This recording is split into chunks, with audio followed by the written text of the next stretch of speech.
bank called. Your husband is here with a woman who looks just like you. Those 9 words shattered Nia Kensington's world at exactly 2:47 p.m. on a Wednesday afternoon. She was standing in the marble lobby of her private equity firm, closing a $42 million acquisition, when her phone buzzed with a number she didn't recognize. The voice on the other end was professional, careful, almost apologetic. Mrs. Kensington, this is Beverly from Premier Trust and Savings downtown branch. I'm calling because there's a rather unusual situation developing here. Your husband, Mr. Kensington, is currently at our executive services desk attempting to access your joint investment portfolio. He's accompanied by a woman carrying identification that matches your name. And honestly, ma'am, she bears a striking resemblance to you. Nia's fingers tightened around her phone, the blood draining from her face as the sounds of the lobby faded into a distant hum. What happened next exposed a betrayal so calculated, so meticulously planned, that it would unravel not just a marriage, but an entire empire built on lies. And the revenge she orchestrated? It didn't just crush him, it erased him from the very world he thought he controlled. Before we dive deeper into this story, I need you to do something for me right now. Hit that subscribe button. Seriously, you've already invested 2 minutes into this story, and trust me, what unfolds next will have you questioning everything you thought you knew about loyalty and deception. Once you've subscribed, smash that like button, because this algorithm needs to know you're here for the truth, not just the drama. And here's the thing, drop a comment right now telling me where you're watching from. Are you in Atlanta, Lagos, Toronto, London, Brooklyn? Let me see that global audience light up this comment section.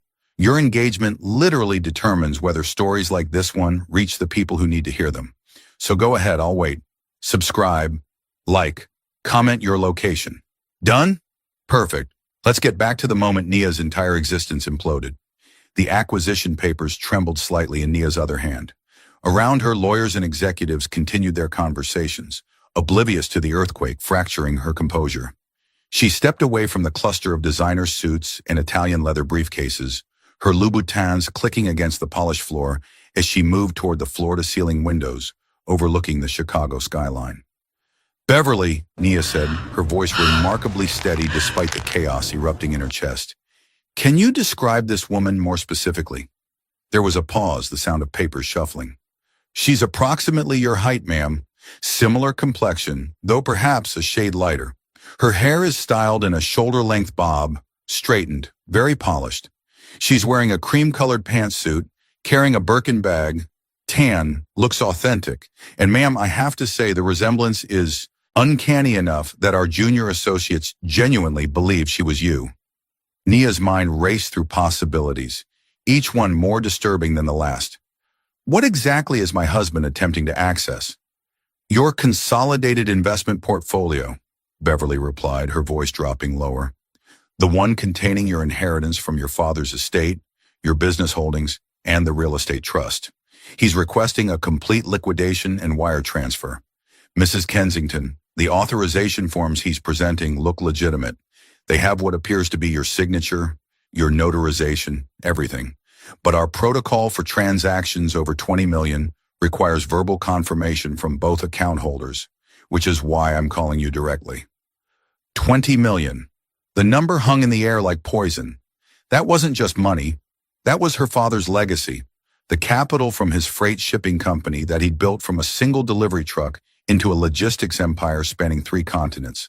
That was her freedom, her security, her children's future.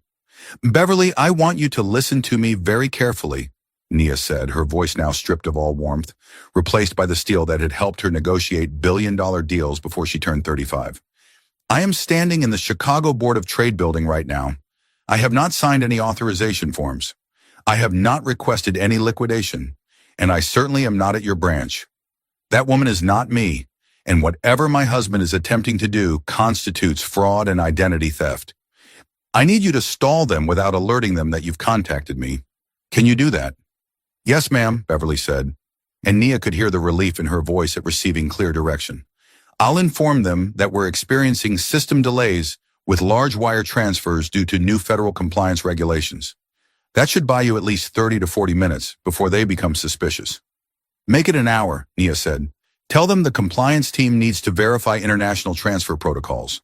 Use whatever banking terminology sounds official and time-consuming.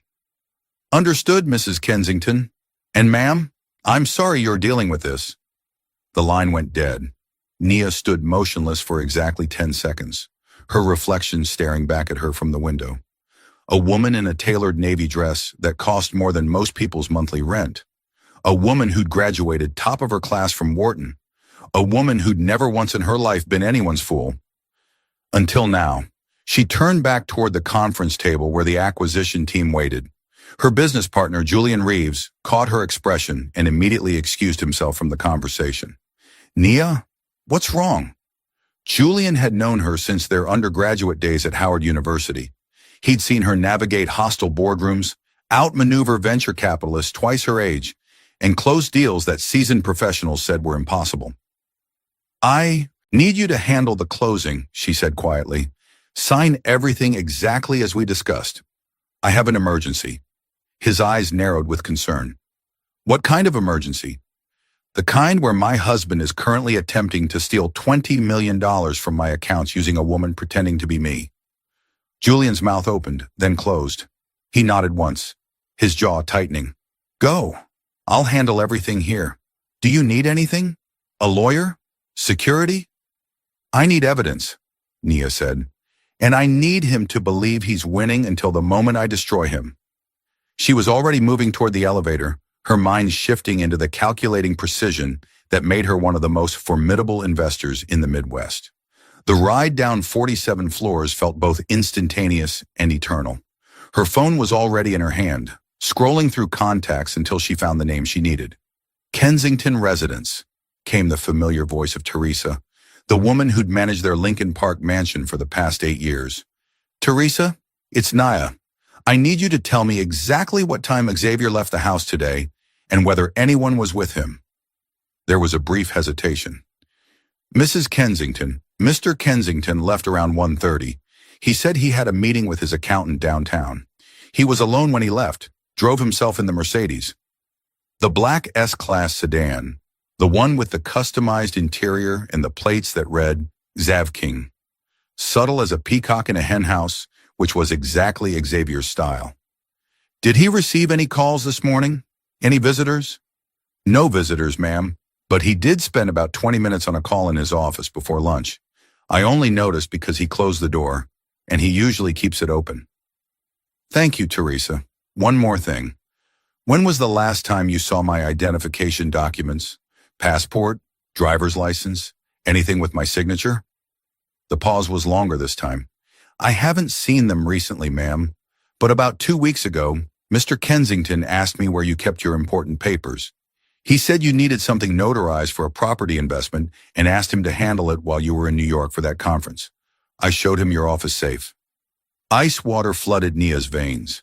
2 weeks ago, the real estate conference in Manhattan where she'd been keynoting a panel on commercial development. She'd been gone for 4 days, 4 days during which Xavier had apparently been laying the groundwork for this betrayal.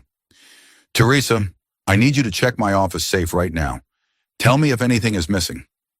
She could hear footsteps, then the soft beep of the electronic lock. The safe is open, Mrs. Kensington. Let me see. Your passport is here, your birth certificate, but your driver's license is missing, and there's a stack of blank notarized signature pages here that I don't remember seeing before. How many pages? At least a dozen. They have your signature line at the bottom with a notary seal, but the rest of each page is blank. Nia's hand tightened around her phone hard enough that her knuckles went white. Blank notarized signature pages, the oldest trick in the fraud handbook. Xavier had somehow convinced a notary to pre-stamp blank pages with Nia's signature, then filled in whatever documentation he needed after the fact. With her driver's license, the imposter would have legitimate identification to present at the bank. The elevator doors opened to the parking garage.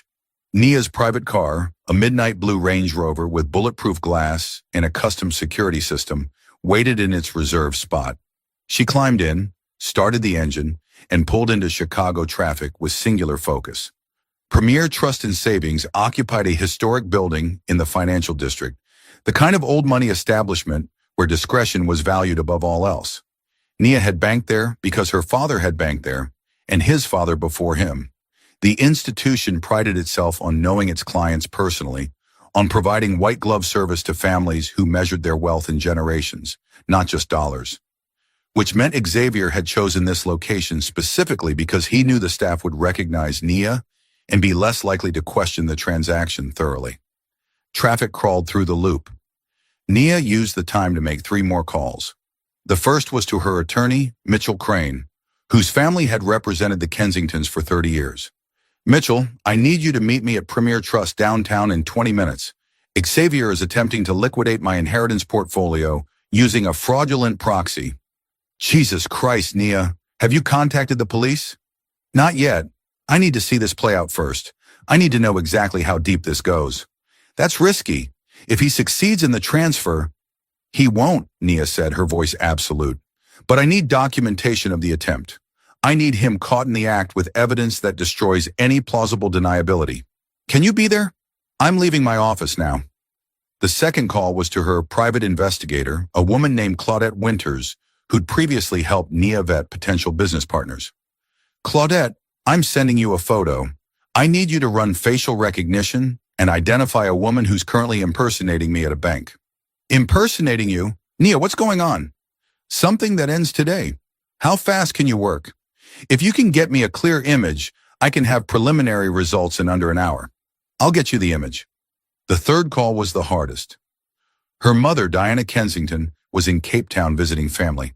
It was evening there, the sun probably setting over Table Mountain in that spectacular way that had made her father fall in love with South Africa during his first shipping route to Durban.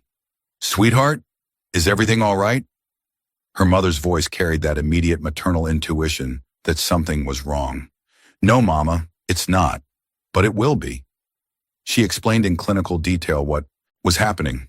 Her mother listened in silence, and Nia could picture her sitting on the veranda of her sister's house, watching the ocean, her face growing still the way it always did when she was processing something terrible. When Nia finished, there was a long exhale. Your father always said Xavier was too smooth, too ready with compliments, too eager to be liked. I should have listened to his instincts. Daddy wanted me to be happy. And you were, until you weren't. What do you need from me? I need you to know that whatever you see in the news over the next few days, I handled it. I'm not a victim. I'm ending this. I know you are, baby girl. You're your father's daughter. Handle your business. The Range Rover turned onto West Monroe Street. Premier Trust's limestone facade rose before her, all columns and brass and old-world permanence. Nia pulled into a parking structure across the street, killed the engine, and checked her reflection in the rearview mirror. She looked calm, composed. Every inch the successful executive who had nothing to prove and everything to protect. She touched up her lipstick, a deep burgundy that her father always said made her look like royalty. Then she stepped out of the vehicle and walked toward the bank with the measured confidence of someone who owned not just accounts there, but possibly the building itself. The lobby was elegant understatement. Marble floors, mahogany paneling, fresh flowers on antique tables. A security guard nodded at her with recognition. She nodded back, then made her way not to the main banking floor, but to a discreet hallway that led to the executive services suite. Beverly had described their location. 3rd floor, private consultation rooms reserved for high-net-worth clients who preferred their transactions handled away from public view.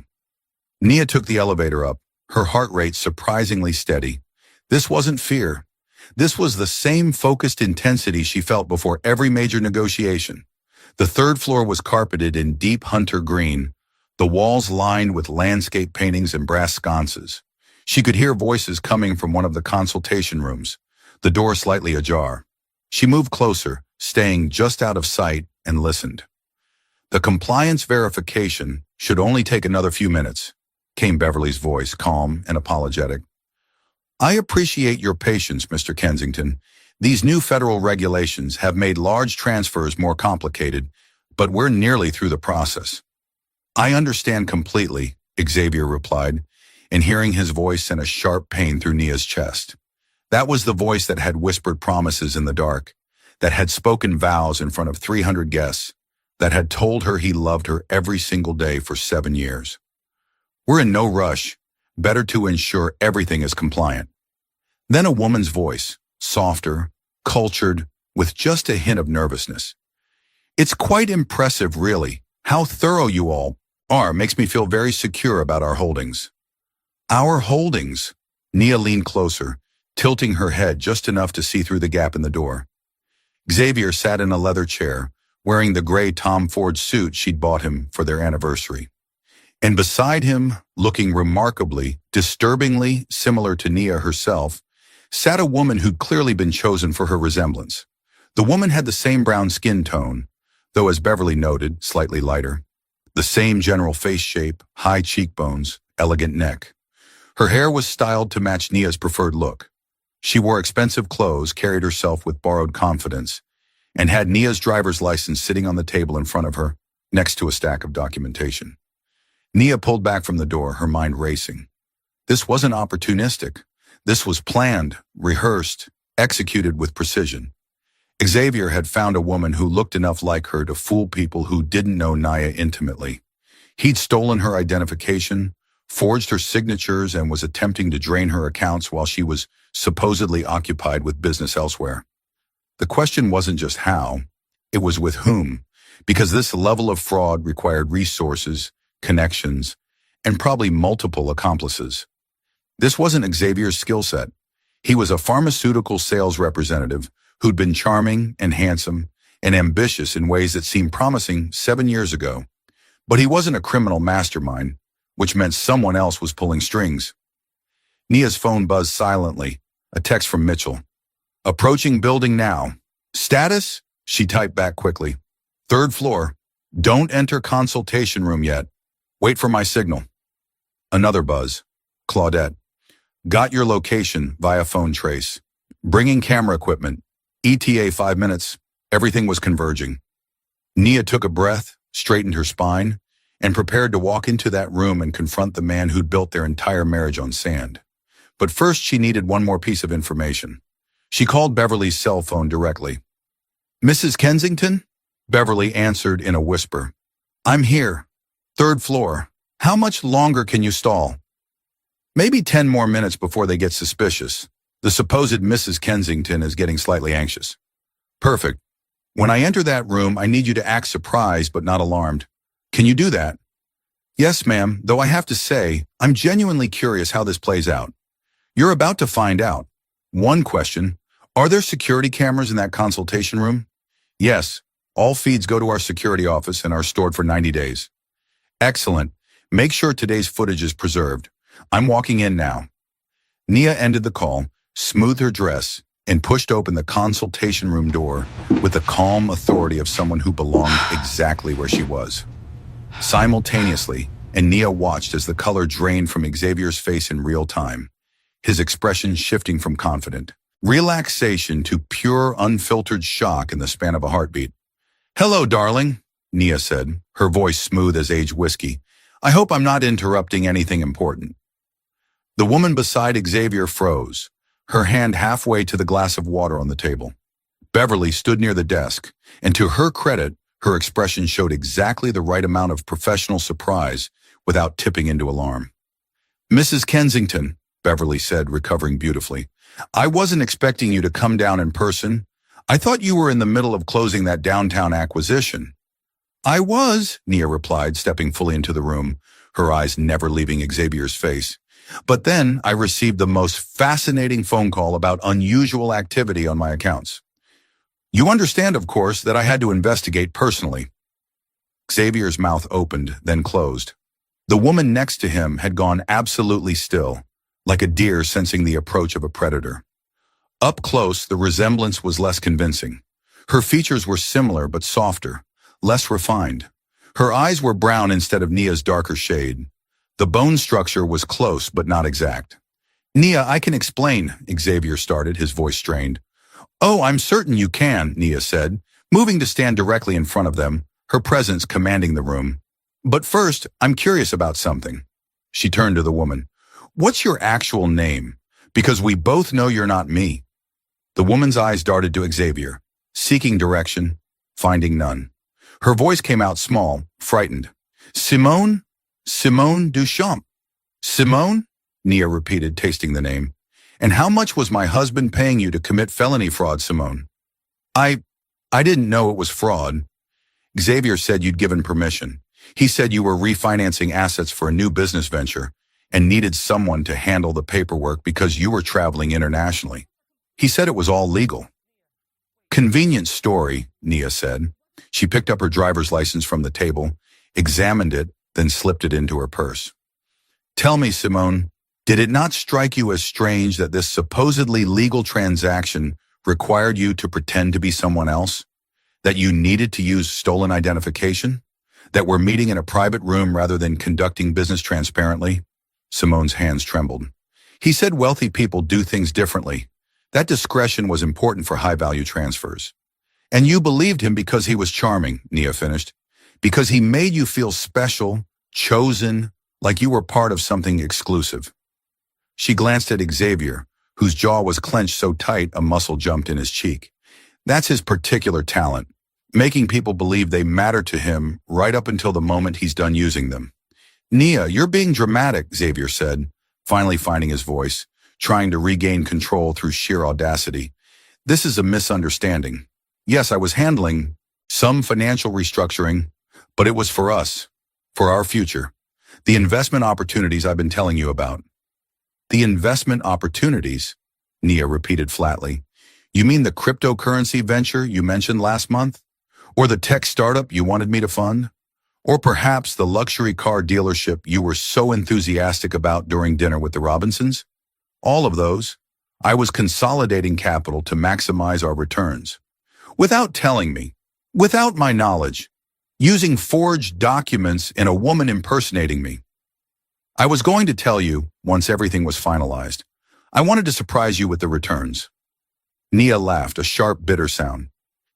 Xavier, I've negotiated with venture capitalists, hedge fund managers, and corporate executives who could buy and sell small countries. Do you honestly think I'm stupid enough to believe you were planning a surprise gift that required stealing $20 million from my inheritance? The door opened behind her. Mitchell Crane entered, immaculate in a charcoal suit, his silver hair perfectly styled, carrying a leather briefcase that probably cost more than most people's vehicles. He assessed the room in one sweeping glance, his experienced attorney's eyes missing nothing. Mrs. Kensington, he said with formal courtesy, I came as quickly as possible. Mitchell, perfect timing, Nia said. I'd like you to meet Simone Duchamp, who has been impersonating me, and my husband Xavier, who orchestrated this entire fraud scheme. Mitchell set his briefcase on the table with a deliberate thud. I see.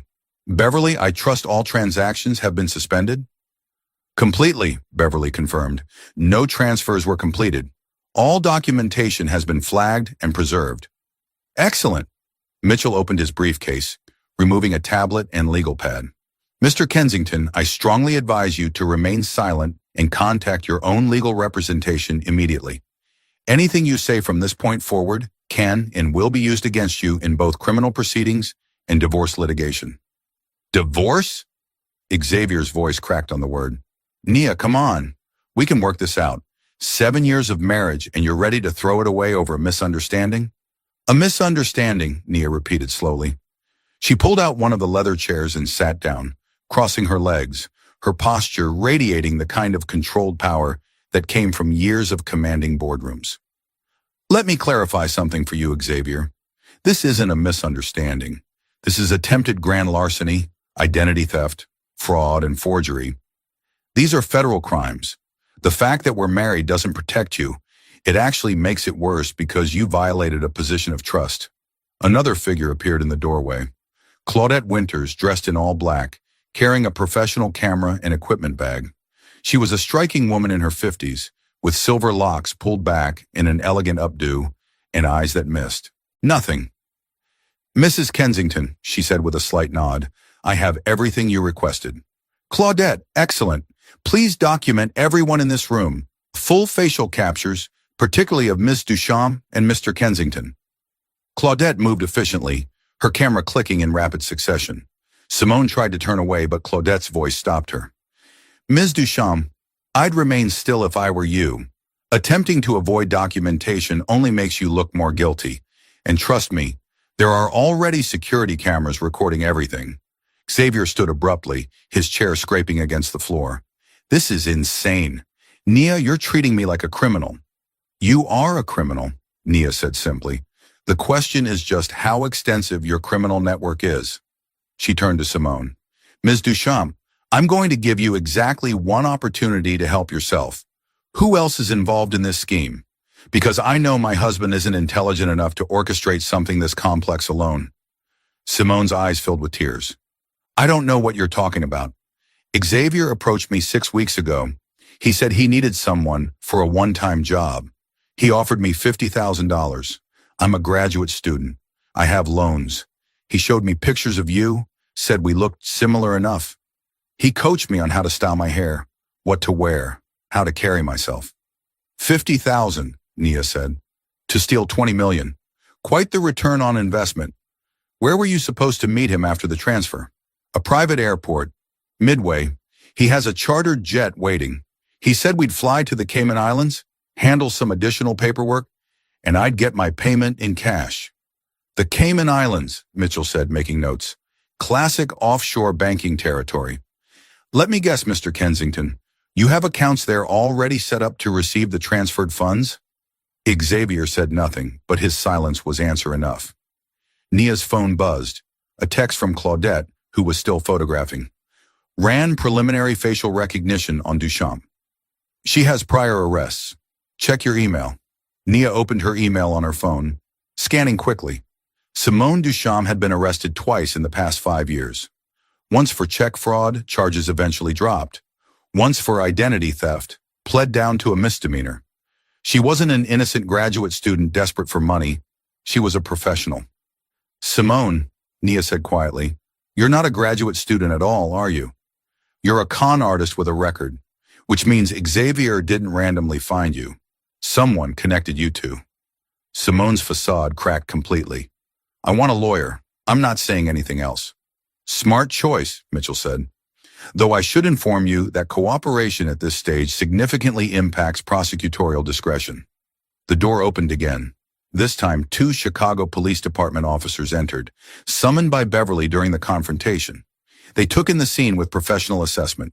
We received a report of potential fraud in progress, the older officer said, a black woman with sergeant stripes and eyes that had seen everything. Officers, thank you for responding so quickly, Nia said, standing. I'm Nia Kensington. These are my accounts that were targeted. This woman has been impersonating me using stolen identification, and my husband orchestrated the scheme to fraudulently transfer $20 million from my investment portfolio. The sergeant looked at Xavier, then at Simone, then at the documents spread across the table. Is the bank willing to press charges? Absolutely, Beverly said. We have video surveillance, documented fraud attempts, and forged signatures. We take financial crimes extremely seriously. Ms. Duchamp, Mr. Kensington, I need you both to stand and place your hands behind your backs, the sergeant said. Xavier's face went from shocked white to furious red. You're having me arrested? Nia, I'm your husband. You were my husband, Nia corrected. Right up until the moment you decided my inheritance was worth more to you than our marriage vows. Officers, he may attempt to leave the country. There's a chartered aircraft waiting at Midway Airport under his name. The second officer, a younger man with alert eyes, immediately radioed the information. Dispatch, we need units at Midway to secure a private charter under the name Xavier Kensington. Suspect may have accomplices and is a flight risk. Handcuffs clicked into place. Xavier was still talking, his voice rising in pitch and desperation. Nia, please, think about what this means. Think about the publicity, your reputation, our families. The business community will talk. Let them talk, Nia said. She stood directly in front of him, close enough that only he could hear her next words. You thought I was so focused on my career that I wouldn't notice you dismantling my life from the inside. You thought you were smarter than me. You thought you'd married a woman too distracted by success to see you for what you really are. A parasite? His eyes widened. For a moment she saw something flicker there. Not remorse. Fear. Who else is involved, Xavier?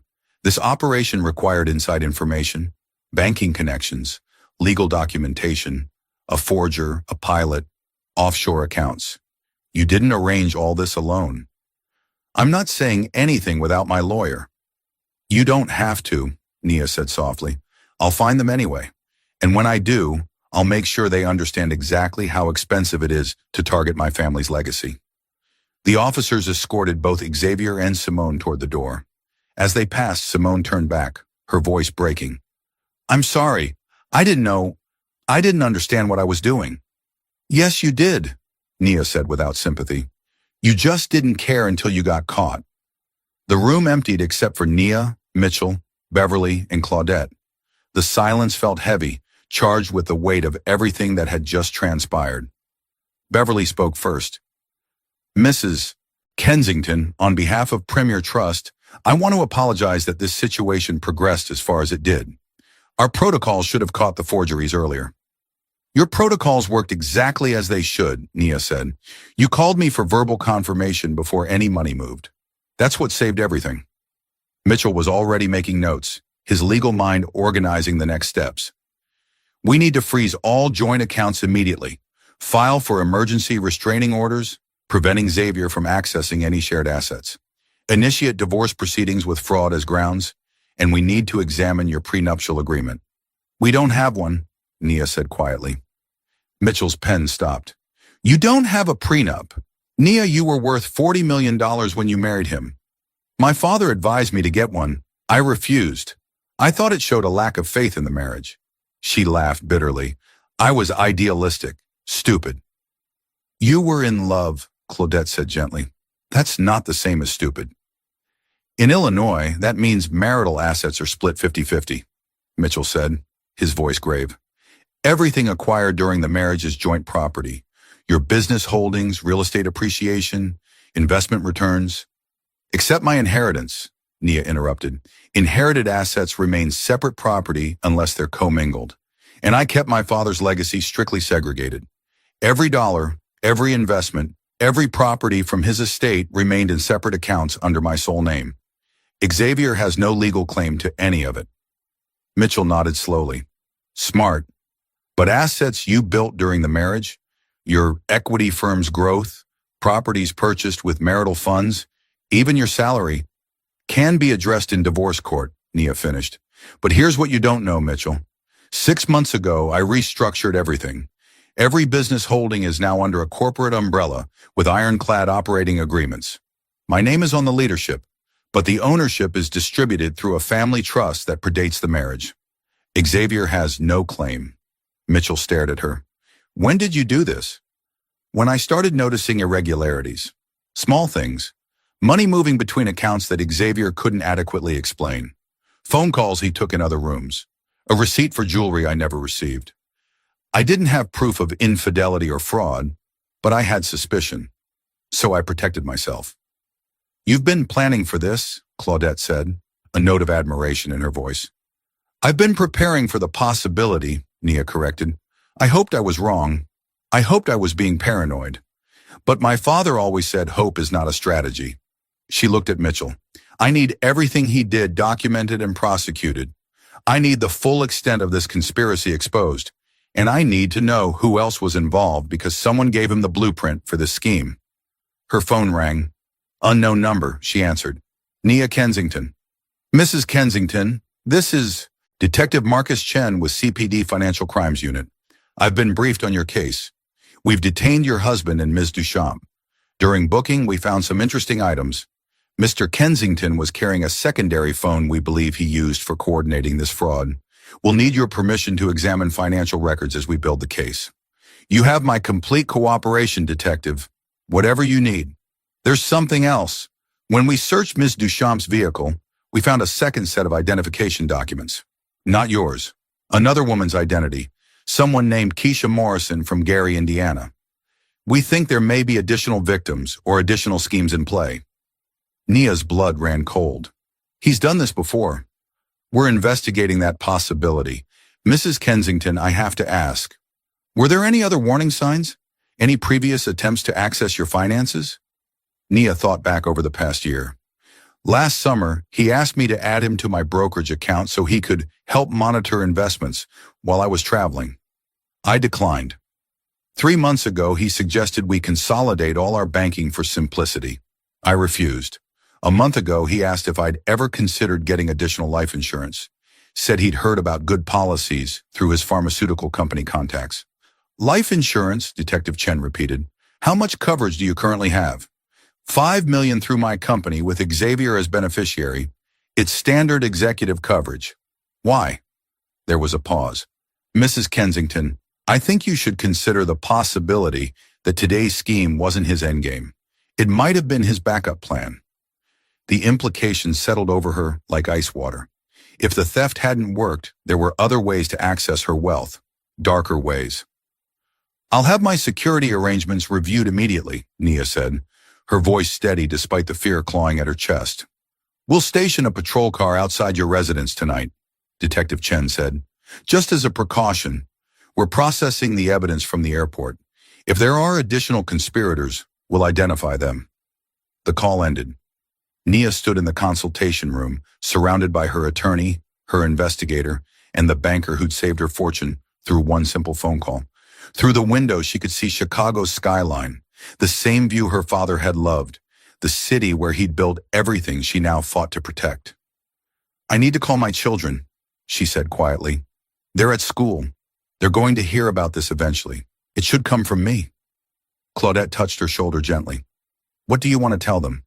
The truth, Nia said, that their father made terrible choices, that those choices have consequences, and that protecting our family means sometimes making impossible decisions.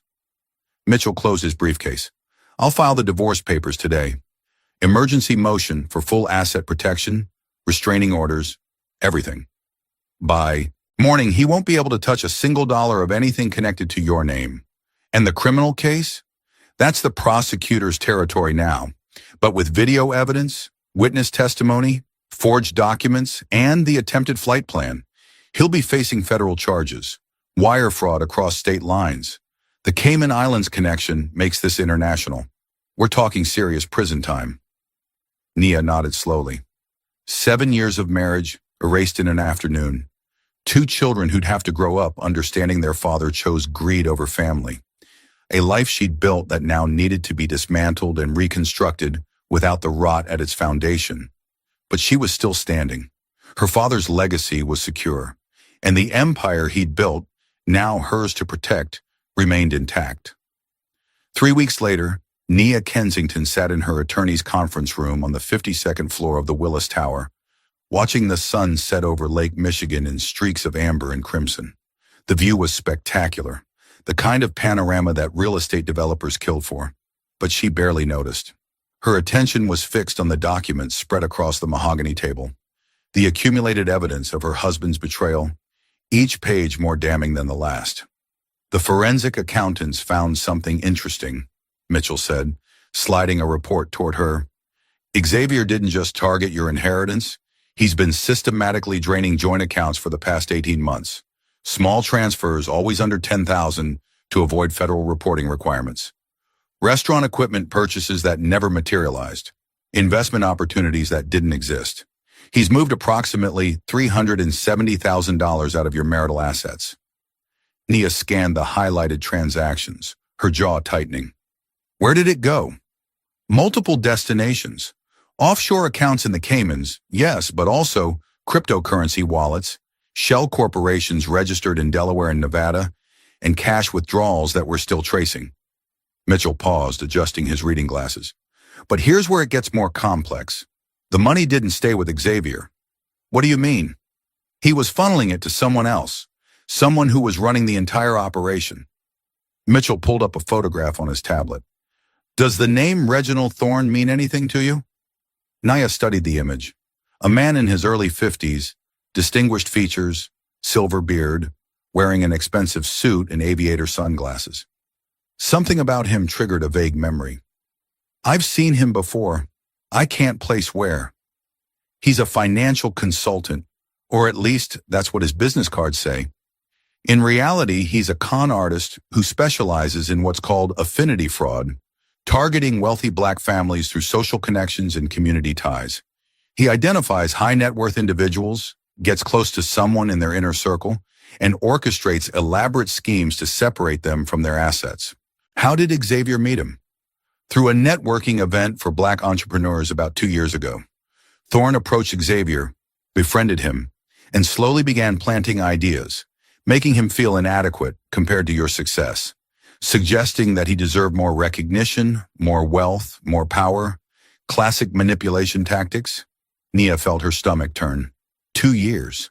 Xavier had been planning this for 2 years, slowly poisoned against her by a predator who understood exactly which insecurities to exploit.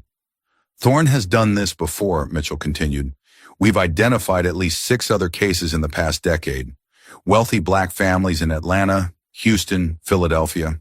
He finds the weak link, usually a spouse or sibling who feels overshadowed, and convinces them they're entitled to more. Then he provides the tools: forgers, impersonators, offshore banking connections. He takes 60% of whatever they steal, and when they inevitably get caught, he disappears while they take the fall. Has anyone successfully prosecuted him? Once. He served 3 years in federal prison, got out on good behavior, and went right back to work. He's careful. He never directly handles the money or signs any documents. He's the architect, but his victims are the ones who execute the actual crimes. Nia stood and walked to the window, her reflection ghosting over the Chicago skyline. Somewhere down there, in one of those buildings or expensive townhomes or luxury condominiums, Reginald Thorne was probably planning his next target, studying his next victim. I want him, she said quietly. Nia, he's the FBI's problem now. Financial crimes across state lines, conspiracy, fraud. I want him destroyed, Nia interrupted, turning back to face Mitchell. Not just arrested, not just prosecuted. I want his network dismantled, his assets seized, his reputation annihilated so thoroughly that he can never do this to another family. Mitchell studied her carefully. What are you planning? A different kind of prosecution, the kind that happens in boardrooms and investment circles, in private clubs where men like Thorne build their reputations. She returned to the table, her mind already strategizing. He survives because people don't talk about being victimized. It's embarrassing. It makes successful families look foolish. So his previous victims stayed quiet, settled privately, and he moved on to the next target. You want to go public? I want to make him infamous, Nia corrected. I want every black entrepreneur, every wealthy family, every private banking institution to know his face and his methods. I want his con exposed so completely that he can't operate anywhere in this country. Claudette, who'd been sitting quietly in the corner reviewing security footage, spoke up. I can help with that. I've already tracked down 3 of his previous victims. 2 are willing to talk if they have protection from publicity. The third, a woman in Philadelphia whose brother stole $6 million from her. She's ready to go on record. Contact them all, Nia said. Offer them whatever support they need. Legal resources, security, counseling. I'll cover the costs. I want their stories documented and verified. Her phone buzzed. A text from her mother. Call me when you can. Something you need to know about the children. Nia excused herself and stepped into the hallway, dialing immediately. Mama, what's wrong? Nothing's wrong, baby. But Amara came home from school today with questions. One of her classmates saw something online about Xavier's arrest. The story's starting to leak despite the court's privacy orders. Nia closed her eyes. Amara was 13, brilliant and perceptive, with her father's charm and her mother's analytical mind. Her younger brother, Isaiah, was only 9, still innocent enough to believe his father was just away on business. What did you tell her? I told her that her father made serious mistakes and that sometimes adults hurt the people they're supposed to protect. She asked if he was coming home. I said that was up to the courts and up to you. What does she want? Diana was quiet for a moment. She asked if you were safe. She wanted to know if her father had tried to hurt you. The question landed like a physical blow. Nia leaned against the wall, the polished marble cool against her back. What did you tell her? I told her that you're the strongest woman I've ever known and that you would always protect your family no matter what it cost you. Then she asked me something else. She asked if she was allowed to still love her father even though he did something terrible. Tears burned behind Nia's eyes. What did you say? I said that love is complicated, that we can love people and still hold them accountable for their actions. That loving someone doesn't mean excusing what they've done or pretending it didn't hurt us. Diana's voice softened. She's your daughter, Nia. She understands more than you think. I should come home. Talk to them both. You should. But first finish what you're doing. Build the case and protect the legacy their grandfather left them. When you come home, you'll be able to tell them that you didn't just survive this. You made sure it could never happen to anyone else. Nia returned to the conference room with renewed purpose. Mitchell had been joined by two federal prosecutors, both black women who'd built their careers on financial crimes prosecution. The older of the two, a woman named Adrienne Hightower with gray-streaked locks and sharp eyes, was reviewing files with an expression of pure professional fury. Mrs. Kensington, Adrienne said as Nia entered, I've been following your case. I'm the lead prosecutor on the federal fraud charges against your husband and Reginald Thorne. You've connected Thorne to this? We have. The phone Xavier was carrying had encrypted messages between him and Thorne dating back 23 months. Detailed. Instructions on how to forge documents, recommendations for impersonators, banking protocols for moving funds offshore. Thorne was coaching him through every step. Can you make the charges stick? Against Xavier, absolutely. The evidence is overwhelming. Against Thorne, it's more complicated. He's careful about his digital footprint, uses encrypted apps that delete messages, never puts his name on any financial documents. But we have something we didn't have in previous cases. Adrienne leaned forward. We have you, a victim willing to fight publicly, with resources to fund a thorough investigation and connections to expose his network across multiple industries. The second prosecutor, younger, with her hair in a sleek bun and wearing a Navy power suit, spoke up. Mrs. Kensington, if you're willing to testify and to help us connect with Thorne's other victims, we can build a RICO case. Racketeering charges, pattern of criminal behavior across state lines. That carries 20 years minimum. What do you need from me? Everything, Adrienne said simply. Your financial records, testimony about how Xavier changed after meeting Thorne, any conversations you overheard or communications you can access. We also need you to help convince Thorne's other victims to come forward. Right now we have 3 willing to talk privately. We need them willing to testify publicly. Nia nodded slowly. I'll do it. All of it. Whatever you need. There's something else you should know, Adrienne said, her expression darkening. During our investigation, we found communications suggesting Thorne was planning to escalate if the theft didn't work. There were searches on Xavier's phone about life insurance policies, accidental death benefits, and staging incidents that would look like home invasions. The implication hung in the air like smoke. Mitchell had been right. The $20 million theft wasn't the endgame. It was Plan A. If it failed, there were darker options waiting. He was going to kill me, Nia said, her voice steady despite the ice in her veins. We don't have concrete proof of that intent, the younger prosecutor said carefully, but the search history combined with the life insurance inquiries creates a deeply concerning pattern. Enough to add conspiracy to commit murder to the charges? Possibly, if we can establish that the searches move beyond curiosity into planning stages. We're working with digital forensics now. Nia stood and walked to the window again, processing everything. Her husband hadn't just tried to rob her. He'd been prepared to erase her completely, to orphan their children, to eliminate her so he could inherit everything through death benefits and estate laws. And all of it orchestrated by a man who made a career out of destroying families like hers. I want to meet him, Nia said suddenly. Meet who? Mitchell asked. Thorne. I want to sit across from him and look him in the eye. That's not advisable, Adrienne said. Immediately. He's dangerous, manipulative, and extremely intelligent. He'll try to intimidate you or manipulate you into saying something that could compromise the case. Let him try, Nia said. I didn't build a $40 million equity firm by being easy to intimidate. I've negotiated with people who could buy small nations. I've closed deals while hedge fund managers were actively trying to sabotage me. Reginald Thorne is just another predator in an expensive suit. Adrian and her colleague exchanged glances. If we arrange it, it would have to be controlled.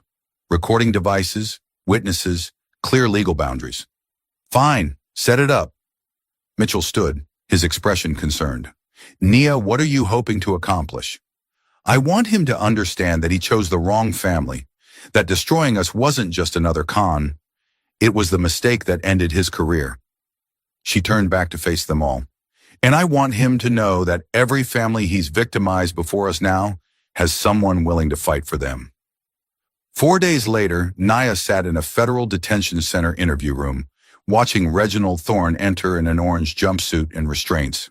He'd lost the aviator sunglasses and expensive suit, but his bearing remained confident, almost amused.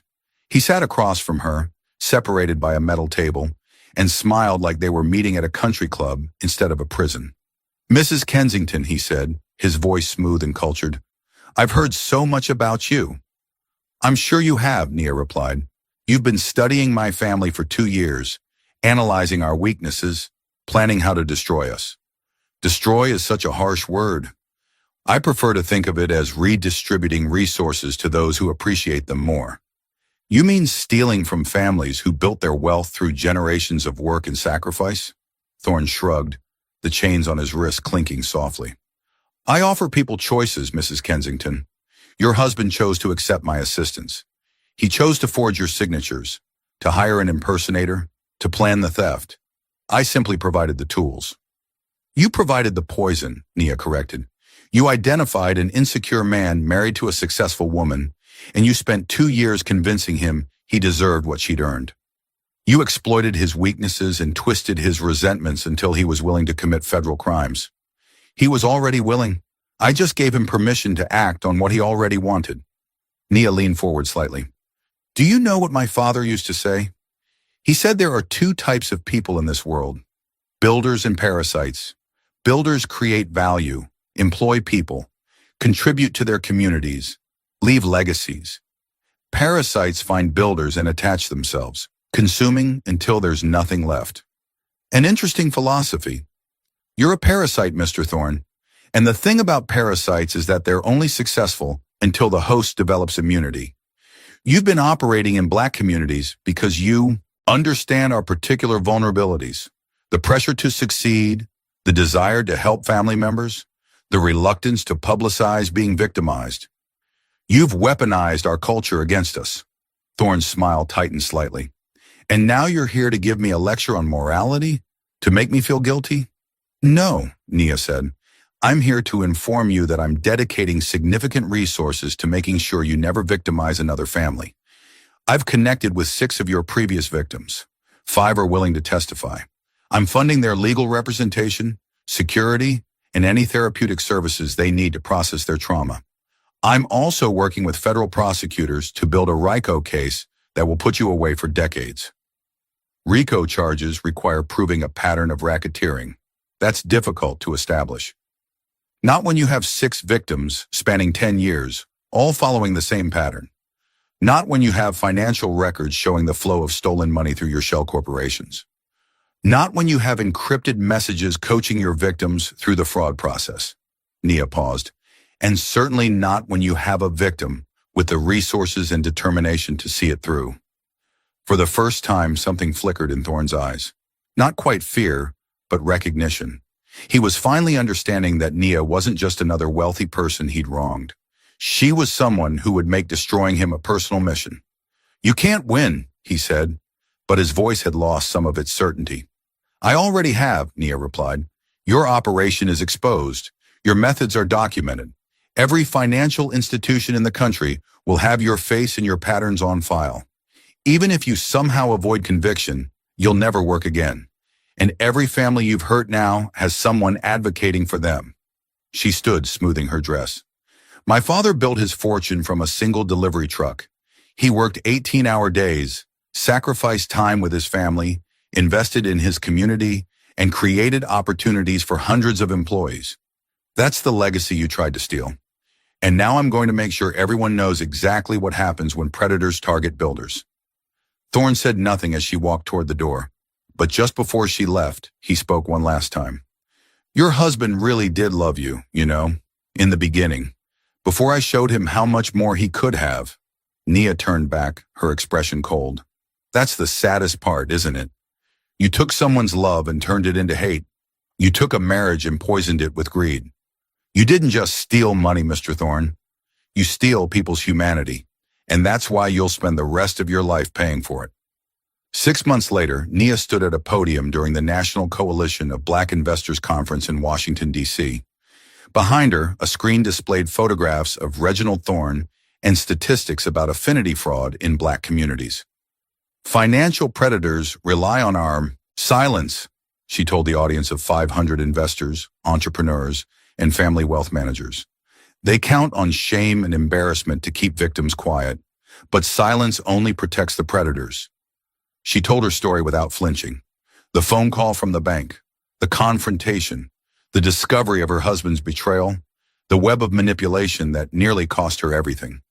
Reginald Thorne is now serving 18 years in federal prison, she continued. Xavier Kensington, my former husband, received 12 years, but more importantly, we've established a legal precedent. Affinity fraud targeting Black families is now being prosecuted with the same vigor as hate crimes. And we've created a database of known predators that's accessible to financial institutions nationwide. The audience erupted in applause. Afterward, 3 people approached her privately, all victims of similar schemes, all ready to share their stories, all looking for the kind of justice Nia had fought for. That evening, Nia returned to her Lincoln Park home where her mother was helping Amara with homework, and Isaiah was building something elaborate with blocks. The house smelled like her mother's cooking, familiar and comforting. How was Washington? Diana asked. Productive, Nia replied. She hugged both her children, feeling Isaiah wrap his arms around her waist and Amara lean into her shoulder. They were healing, slowly but healing. Later, after the children were in bed, Nia stood in her father's old study, surrounded by the books and photographs and memories of a man who'd built an empire from nothing. His shipping company had started with 1 truck and a dream. Now it spanned continents, employed thousands, and represented the kind of generational wealth that lifted entire communities. She'd protected it, not just from Xavier and Thorne, but from every predator who might come after it in the future. Her children would inherit not just wealth, but the knowledge of how to defend it. Her phone rang. Unknown number. She almost ignored it, then answered. Mrs. Kensington? A woman's voice, hesitant but determined. My name is Zara Bennett. I'm calling from Seattle. I saw your speech today online, and I think Reginald Thorne tried to target my family 2 years ago. We stopped him, but we never reported it because we were embarrassed. I'd like to change that. Nia smiled, settling into her father's chair. Tell me your story, Zara, and then let's make sure he pays for that one too. Outside, the Chicago skyline glittered against the night sky, a city of builders and dreamers and fighters. Nia had joined their ranks long ago, but now she was something more, a guardian of the legacies that predators thought they could simply take. The bank had called, and that one phone call had started a reckoning that would echo through boardrooms and courtrooms for years to come. Because some people, when pushed, don't break.